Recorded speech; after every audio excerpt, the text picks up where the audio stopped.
Rakesh Dhargave, mission बहुजन तर्फे काल आम्हाला सूचना मिळाली होती की जितेंद्र कुंदवानी नामक व्यक्ती एक टाटा एस घेऊन रेशनिंगचा मालाची साठेबाजी करण्याकरिता M.A. देवतळे यांच्या रेशनिंगच्या दुकानाजवळ गेला. ती खाली गाडी घेऊन गेला. त्यावेळेस आम्ही तिथे पोहोचलो तर रेशनिंगचं जे 40 बॅग्स तिथे होते 50 किलोचे, म्हणजे टोटल सुमारे तो 20 क्विंटल माल तिथे होता. त्या 20 क्विंटल मालला ते अवैधरित्या गाडीमध्ये लोड करत होते. त्यावेळेस मला ही माहिती मिळाली. आम्ही तिथे पोहोचल्यानंतर मी लगेच शालिनी गेडाम मॅडम ज्या FDO आहेत अन्न नागरी पुरवठा विभागाच्या, त्यांना मी फोन केला. फोन केल्यानंतर त्यांना सांगितलं की M.A. देवतळे यांच्या रेशनिंगच्या दुकानाच्या गोडाऊन मध्ये अवैधरित्या 40 बॅग घेऊन जात आहेत, तर तुम्ही तुमचा रेशनिंग ऑफिसरला इथे पाठवा. परंतु त्यांना कॉल केल्यानंतर त्यांनी मला त्यावेळेस आश्वासन दिलं होतं की येणाऱ्या 10-15 मिनिटांमध्ये मी कुठल्या अधिकाऱ्याला पाठवतो, पण 24 तास होऊन त्यांनी कुठल्याही अधिकाऱ्याला त्यामध्ये पाठवलेलं नाही. त्यामुळे जी दिरंगाई झाली. 112ला कॉल केल्यानंतर बजाजनगर पोलीस स्टेशन आले, कारण की बजाजनगर पोलीस स्टेशन जोपर्यंत अन्न पुरवठा विभागाचा अधिकारी नसल्यामुळे ती कुठलीही कारवाई करू शकत नाही, कारण की त्यासाठी त्यांना त्या विभागाचा अधिकारी लागतो. त्यांनी पण त्यांचा फोनवरनं बरेचसे कॉल अन्न पुरवठा विभागाच्या अधिकाऱ्यांना केले, पण त्यांनी कोणीही येण्यास तिथे म्हणजे दाखवलं नाही. आणि यामुळे आम्हाला असं लक्षात येत आहे की हे रॅकेट खूप मोठ्या प्रमाणावर आहे. आणि जे रॅकेट जे जितेंद्र कुंदवानी जे आहे यांचं हे खूप मोठं रॅकेट आहे. आणि त्या रॅकेटमध्ये पण अन्न पुरवठा विभागाचे बरेचसे अधिकारी सम्मिलित आहेत. ज्यावेळेस सम्मिलित असतील त्यामुळे 24 तासामध्ये कुठलाही अधिकारी तिथे आलेला नाही. तर माझं कलेक्टर साहेबांना एक निवेदन राहणार की या सर्व बाबीची त्यांनी लक्ष द्यावं आणि उचित कारवाई आणि अधिकाऱ्यांवर आणि या केसवर.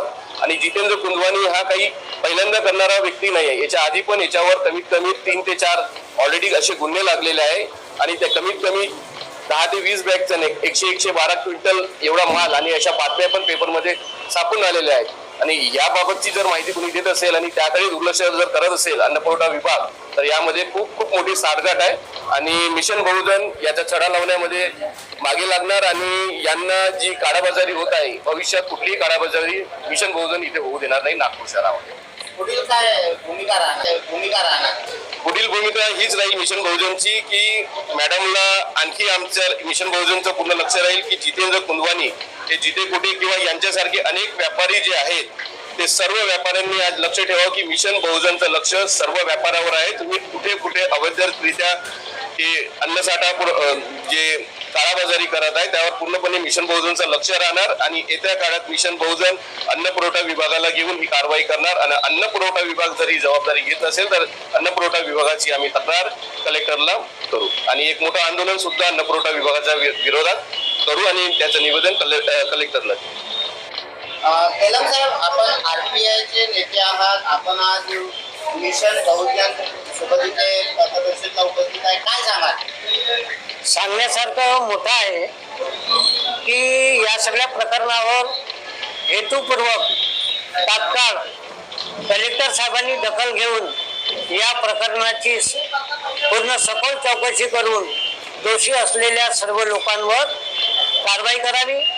ज्या रॅशनिंग ऑफिसला जो साठा तिथल्या रॅशनिंगची जी काही संख्या असेल त्याच्या स्टॅटिस्टिक करून किती लोकांना सरकारतर्फे धान्य देण्याची सोय आहे, किती लोकांना नाही दिले, किती लोकांचे थंब त्यांना झालेले आहेत, किती लोकांचे नाही झाले, त्याच्यामध्ये किती रॅशनिंग कार्ड बोगस आहे, या सगळ्या गोष्टीचा उहापोह करून बोगस असणारा रॅशन कार्डचा पूर्ण साठा अशा पद्धतीने तो ओळखता येत नाही बा.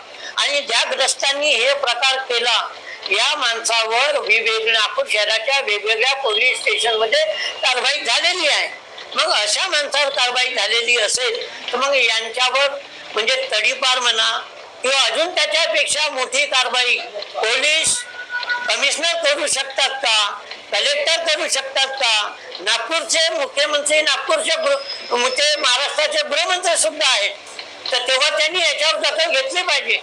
किंवा यांच्या नागपूरच्या शहरामध्ये जर असा काळाबाजार होऊन जर गरिबांना मिळणारे धान्य जर भ्रष्टाचाराच्या पद्धतीनं आडमार्गाने जात असेल तर मग त्याच्यापेक्षा राशनिंग दुकानामध्ये गरिबांना झेर देऊन द्या आणि त्यांना मारून टाका. मग हे तर या पद्धतीनं मारण्याची प्रक्रिया झाली ना. त्यांच्या हिस्साचं राशन न देणे म्हणजे त्यांना कुपोषित करणे आहे.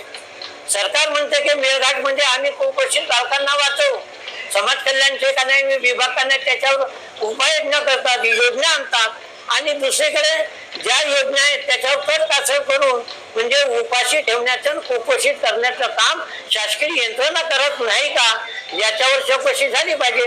ती जबाबदारी मुख्यमंत्र्यांनी, इथल्या खासदारांनी आणि या नागपूर शहराच्या इतकेही जनप्रतिनिधी असलेले आमदार नगरसेवक यांनी त्यांना घेतली पाहिजे आणि याचा न्याय त्यांना गोरगरिबांना दिला पाहिजे. वासनिक साहेब, आपण कामगार नेते आहात. आज मिशन बहुजनच्या पत्रपरिषदेमध्ये उपस्थित आहात, काय सांगाल? साहेब, नागपूर शहरामध्ये नव्हे तर पूर्ण महाराष्ट्रामध्ये काळाबाजारी अन्न पुरवठा विभागातर्फे होत आहे. याचे भरपूर उदाहरण समोर आलेले आहेत. राशनवाले एक तर लोकांना राशन कम देतात, तो उरलेला साठा हा ब्लॅकमध्ये विकतात. हा ब्लॅकचा खूप मोठा गोरखधंदा नागपुरात सुरू आहे. कित्येकदा पोलिसांमार्फत कारवाई झालेली आहे, तरीही कारवाई होऊन हे जे भामटे आहे ते सुधरत नाही आहेत. वारंवार ह्या रास्तींचा व्यवसाय मोठ्या प्रमाणात होत आहे. गोरगरीब जनता ही उपाशी मरत आहे. महागाईच्या जमान्यामध्ये त्यांचा एक सहारा होता की त्यांना राशन भेटेल आणि पोट पुरावा करू, पण अशातही ह्या साठ्याच्या मार्फत पुंजीपती लोकांना हा साठा विकत आहे. मोठमोठ्या हॉटेलमध्ये विकत आहे. कुठे ना कुठं याला आळा घातला पाहिजे आणि हे जे आहेत धंदे करणारे यांच्यावर मोक्याच्या तोरपर मोक्का हे कारवाई करून यांना तडीपार करून यांची नैसब्य करून रास्ते दुकानात जे काळाबाजारी विकत आहेत त्याच्या बंद करून आम्ही मिशन बहुजन ही समस्त नागपूरचे मिशन बहुजन ही FBI ऑफिसच्या मार्फत आम्ही पूर्ण नागपूर शहरात ह्या याच्यावर व्यवसायावर आम्ही वाच ठेवू. वाच ठेवल्यानंतर अगर आम्हाला कुठं असा आढळला तर आम्ही याचा घेराव पालकमंत्री, मुख्यमंत्री आणि कलेक्टर साहेब यांना करू. वेळ बोलून मी माझे याच्यामध्ये कामगार मोठ्या प्रमाणात उपस्थित राहील का? कामगार अगोदरच मेलेले आहेत, त्यांना मिनिमम वेज भेटत नाही आहे, ते मेलेले आहेत. त्यांच्या वतीनं राष्ट्रीय विभागात त्यांचा घर व्यवसाय चालत आहे.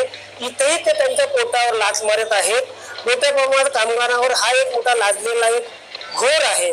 तरी कामगारा वतीनं ते पण रस्त्यावर येतील असं मी असू.